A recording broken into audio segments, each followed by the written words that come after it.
মাটির অনেক গভীরে এক ভয়ঙ্কর ও অত্যন্ত গোপন রহস্য লুকিয়ে রয়েছে। আমেরিকার সামরিক অস্ত্র কি সত্যি এই জটিল আন্ডারগ্রাউন্ড শহরগুলোকে ধ্বংস করতে সক্ষম? আজ বড় বড় বাংকার ব্লাস্টার ইরানের দুর্গম পাহাড়ের মুখোমুখি দাঁড়িয়ে। এই আকর্ষণীয় ইঞ্জিনিয়ারিং ও ফিজিক্সের লড়াই শেষ পর্যন্ত কোথায় গিয়ে থামবে? প্রথমত, বাংকার ব্লাস্টার বোমাগুলো মাটির অনেক গভীরে থাকা গোপন স্থাপনাগুলোকে লক্ষ্য করে ডিজাইন করা হয়েছে। সবচেয়ে পরিচিত অস্ত্রটি হলো আমেরিকান বোমা মডেল 57। এই বোমার বিপুল ওজন ব্যাপক কাইনেটিক এনার্জি তৈরি করে।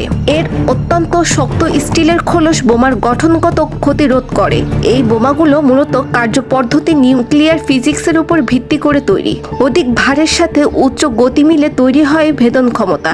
এগুলো মাটি ও পাথরের স্তর ভেদ করে ভেতরে ঢুকে বিস্ফোরণ ঘটায়। একটি ডিলেড ফিউজ সুড়ঙ্গের ভিতরে বিস্ফোরণের সঠিক সময় নির্ধারণ করে। আমেরিকান এই বোমাটি নরম মাটি ও কংক্রিটের লম্বালম্বিভাবে 60 মিটার পর্যন্ত গভীরতায় যেতে পারে। তবে নিরেট পাথরের পাহাড়ের ক্ষেত্রে পরিস্থিতি সম্পূর্ণ বদলে যায়। শক্ত গ্রানাইট পাথরের আঘাত করার সময় বোমার ভেদন ক্ষমতা নাটকীয়ভাবে কমে যায়। ইরান তাদের কৌশলগত মিসাইল সিটিগুলো পাহাড়ের অনেক গভীরে নির্মাণ করেছে। বিশাল জাগ্রস পর্বতমালা এখানে প্রাকৃতিক বর্ম হিসেবে কাজ করে। এই বিশেষ ভৌগোলিক অঞ্চলের পাথরগুলো অত্যন্ত ঘন। বিস্ফোরণের সময় শক্তিশালী তরঙ্গ এই ঘন পাথরের স্তরে দ্রুত স্তমিত হয়ে যায়। ইরানের মিসাইল সিটির গভীরতা প্রায় 500 মিটার পর্যন্ত বলে ধারণা করা হয়। কোনো সাধারণ সামরিক অস্ত্রই এত গভীরে পৌঁছাতে পারে না। বাংকার ব্লাস্টার বোমাগুলো পাহাড়ের উপরের স্তরেই থেমে যাবে।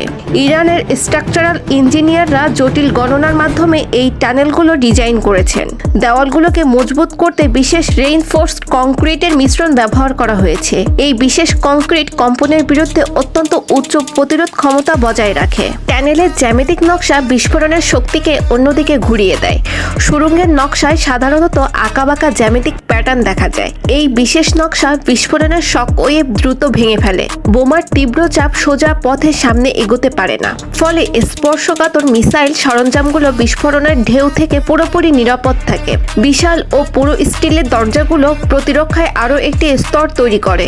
এই অতিকায় দরজাগুলো খুলতে অত্যন্ত জটিল হাইড্রোলিক সিস্টেম ব্যবহার করা হয়। এগুলোর এক একটির ওজন অনেক সময় কয়েক ডজন টন পর্যন্ত হয়। বিস্ফোরণের শক ওয়েভ এই ভারী বাধাগুলো কখনোই অতিক্রম করতে পারে না। স্থাপনাগুলোর সঠিক অবস্থান খুঁজে বের করা সামরিক গোয়েন্দাদের জন্য একটি বড় চ্যালেঞ্জ। বিশাল পাহাড়ি এলাকায় প্রাকৃতিকভাবে চমৎকার ছদ্মবেশ হিসাবে কাজ করে। গোয়েন্দা স্যাটেলাইটগুলোর গভীর পাহাড়ের পাথরের ভিতর দিয়ে নির্ভুলভাবে স্ক্যান করতে পারে না। সঠিক কোঅর্ডিনেট ছাড়া বাংকার ব্লাস্টার বোমা ছোড়া অর্থহীন। আন্ডারগ্রাউন্ড স্থাপনার সবচেয়ে বড় দুর্বলতা হলো তাদের ভেন্টিলেশন সিস্টেম। তবে ইরানি ইঞ্জিনিয়াররা ছড়িয়ে ছিটিয়ে থাকা নেটওয়ার্কের মাধ্যমে এই গুরুত্বপূর্ণ অংশগুলো তৈরি করেছে। ফলে একটিমাত্র ভেন্টে বোমা মেরে পুরো মিসাইল সিস্টেম অচল করা সম্ভব নয়।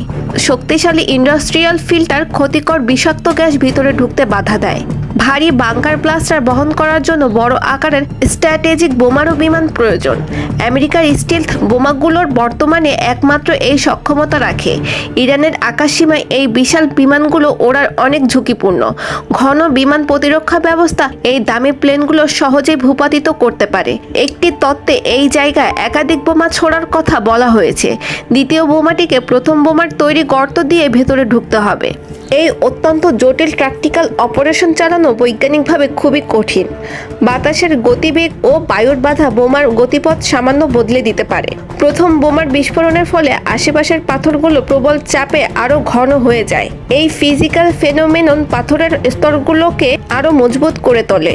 ফলে দ্বিতীয় বোমাটি আরও কঠিন বাধার সম্মুখীন হয়। পাহাড়ের এই প্রকৃতি অনেকটা লিভিং স্মার্ট বডি আর্মের মতো কাজ করে।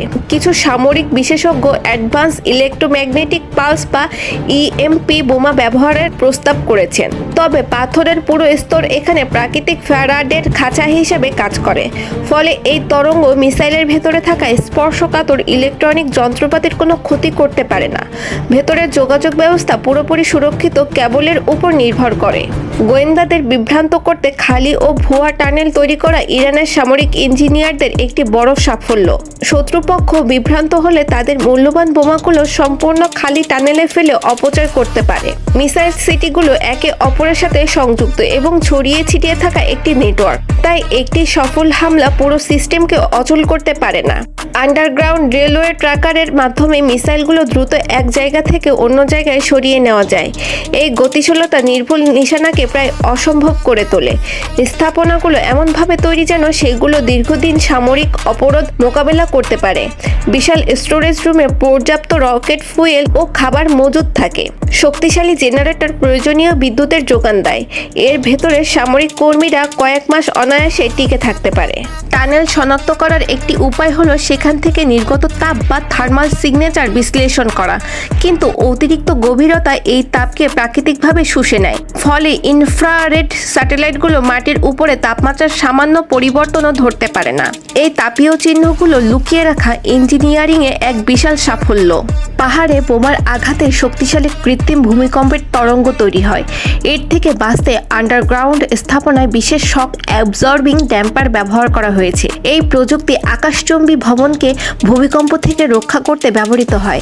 এর ফলে ভূমিকম্পের শক্তি মিসাইল পর্যন্ত পৌঁছানোর আগেই পুরোপুরি শেষ হয়ে যায়। আমেরিকান বাহিনী কি প্র্যাকটিক্যাল পারমাণবিক অস্ত্র ব্যবহার করতে পারে? নিউক্লিয়ার বাংকার ব্লাস্টার ধ্বংস ক্ষমতা অনেক বেশি, তবে এর রাজনৈতিক ও পরিবেশগত পরিমাণ হবে ভয়াবহ। এই মরণাস্ত্রের ব্যবহার তৃতীয় বিশ্বযুদ্ধের পথ খুলে দেবে। আন্ডারগ্রাউন্ড মিসাইল সিলকগুলোর মুখ ছদ্মবেশে ঢাকা থাকে এবং সেগুলো প্রয়োজনে সরানো যায়। মিসাইলগুলো ছোড়ার মাত্র কয়েক সেকেন্ড আগে প্রকাশ্যে আসে। এত অল্প সময়ে বোমারু বিমানের পক্ষে পাল্টা ব্যবস্থা নেওয়া অসম্ভব। মিসাইল ছোড়ার পরপরই সেই বিশাল মুখগুলো দ্রুত বন্ধ হয়ে যায়। Smart integrator air defence system এই মিসাইল সিটিগুলোকে কড়া পাহারা দেয়। উন্নত রাডার যে কোনো হামলাকারী বিমান দ্রুত শনাক্ত করে। অত্যাধুনিক লেজার প্রযুক্তি ধেয়ে আসা বোমার সেন্সরগুলো অন্ধ করে দিতে পারে। ফলে বোমার লক্ষ্যবস্তু সঠিকভাবে আঘাত করা অত্যন্ত চ্যালেঞ্জিং হয়ে পড়ে। সাধারণ বোমা পাহাড়ে কেবল অগভীর গর্তই তৈরি করতে পারে। বাংকার ব্লাস্টারে বিস্ফোরণের পরিমাণ খুবই সীমিত থাকে। এর ওজনের বড় অংশই থাকে শক্তিশালী স্টিলের খোলস, তাই এর বিস্ফোরণের বিশাল ও শক্ত পাহাড় ধ্বংস করার জন্য কখনোই যথেষ্ট নয়। ইরানের সামরিক শক্তির এই তথ্যগুলো জানার পরে আপনার মস্তিষ্কের ঘুরপাক খাওয়া অনুভূতি আমাদের কমেন্টে জানান। নিয়মিত এমন ভিডিও আরও পেতে এই ভিডিওটিতে লাইক দিয়ে রাখুন। আল্লাহ হাফেজ।